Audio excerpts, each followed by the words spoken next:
Hi friends, ഇന്ന് നമ്മൾ നോക്കാൻ പോകുന്നത് ട്രക്കോമ എന്ന് പറയുന്ന കണ്ണിനെ ബാധിക്കുന്ന ഒരു ബാക്ടീരിയൽ ഇൻഫെക്ഷ്യസ് ആയിട്ടുള്ള രോഗത്തെക്കുറിച്ചാണ്.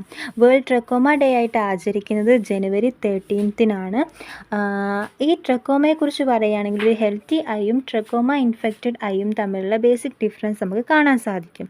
എന്താണ് ട്രക്കോമ, അതിൻ്റെ കോസസ്, സിംറ്റംസ്, ട്രീറ്റ്മെൻറ്റ് ഒക്കെ നോക്കാം. ട്രക്കോമ എന്ന് പറയുന്നത് ഇസ് എ ക്രോണിക് ഇൻഫെക്ഷ്യസ് ഡിസീസാണ്. അത് കാരണമാകുന്ന കാരണകാരി കോസറ്റീവ് ഓർഗാനിസം എന്ന് പറയുന്നത് ക്ലമീഡിയ ട്രക്കോമാറ്റിസ് ആണ്. Trachoma easily leading infections causes blindness in the world wide. ലോകം മൊത്തം അന്ധതയ്ക്ക് കാരണമാവുന്നുണ്ട്. എങ്ങനെയാണിത് പകരുന്നത്?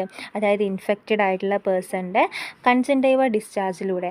അടുത്തതായിട്ട് ഫാക്ടേഴ്സ് ദാറ്റ് അഫക്റ്റഡ് ട്രക്കോമ, അതായത് ഓവർ ക്രൗഡിങ്, ആളുകൾ തിങ്ങിക്കൂടുന്നതിലൂടെയും അൺഹൈജീനിക് കണ്ടീഷൻ, വൃത്തിഹീനമായ കണ്ടീഷൻസിലൂടെയും, അതേപോലെ തന്നെ പോസിറ്റി ഓഫ് വാട്ടർ, വെള്ളത്തിൻ്റെ ദൗർബല്യക്കുറവ് മൂലം. ഇതൊക്കെ റിസ്ക് ഫാക്ടേഴ്സാണ്. പുവർ സാനിറ്റേഷൻ വഴിയും, അതേപോലെ തന്നെ ഷെയറിങ്സിലൂടെ, അതായത് നമ്മൾ ടവൽ ഷെയർ ചെയ്യുക, എവിടെ നിന്ന് അഫക്റ്റഡ് ആയിട്ടുള്ള ഒരു പേഴ്സൻ്റെ അടുത്ത് നിന്ന് നമ്മൾ ടവൽ വാങ്ങി ഉപയോഗിക്കുന്നതിൽ വഴിയൊക്കെ ഇത് പകരാം. മോഡ് ഓഫ് ട്രാൻസ്മിഷൻസ് ആണ് പറഞ്ഞത്, ഡയറക്റ്റും ഇൻഡയറക്റ്റും. പിന്നെ ക്ലിനിക്കൽ മാനിഫെസ്റ്റേഷൻ, എന്തൊക്കെ സൈൻസ് ആൻഡ് സിംറ്റംസ് ആണ്? ഒന്ന് കെരാറ്റോ കൺജങ്ക്റ്റൈറ്റിസ് എന്ന് പറയുന്ന condition, stickiness of eye, inflamed pupils, അതേപോലെ തന്നെ ഡ്രൈ ഐ.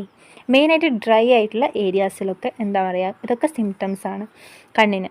ഇനി ട്രീറ്റ്മെൻറ്റ് മെത്തേഡ്സ്, അതായത് നമുക്ക് ഏർലി സ്റ്റേജസിൽ നമ്മൾ ആൻറ്റിബയോട്ടിക്സും ഐ ഓയിൻമെൻറ്റ്സ്, ഐ ഡ്രോപ്സ് ഒക്കെ യൂസ് ചെയ്ത് നമുക്കത് പ്രിവെൻറ്റ് ചെയ്യാൻ സാധിക്കും.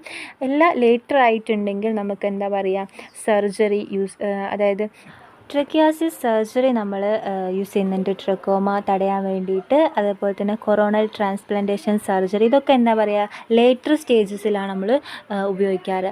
പിന്നെ സേഫ് എന്ന് പറയുന്ന ഒരു ഇത് ഇൻ്റർനാഷണലായിട്ട് നമ്മൾ ഉണ്ടാക്കിയിട്ടുണ്ട്. S4 surgery, A4 antibiotic and A4 facial cleanliness, അതായത് ഫേസ് വാഷിങ്ങിലൂടെയൊക്കെ നമുക്ക് തടയാൻ സാധിക്കും. E4 എൻവയറമെൻ്റൽ ഹൈജീൻ, അതൊക്കെ കൊണ്ടും നമുക്ക് ട്രക്കോമ എന്ന് പറയുന്ന ഇൻഫെക്ഷ്യസ് ഡിസീസ്, അതുപോലെ തന്നെ പ്രോപ്പർ വേസ്റ്റ് ഡിസ്പോസൽ വഴിയൊക്കെ നമുക്ക് പ്രിവെൻറ്റ് ചെയ്യാൻ സാധിക്കും.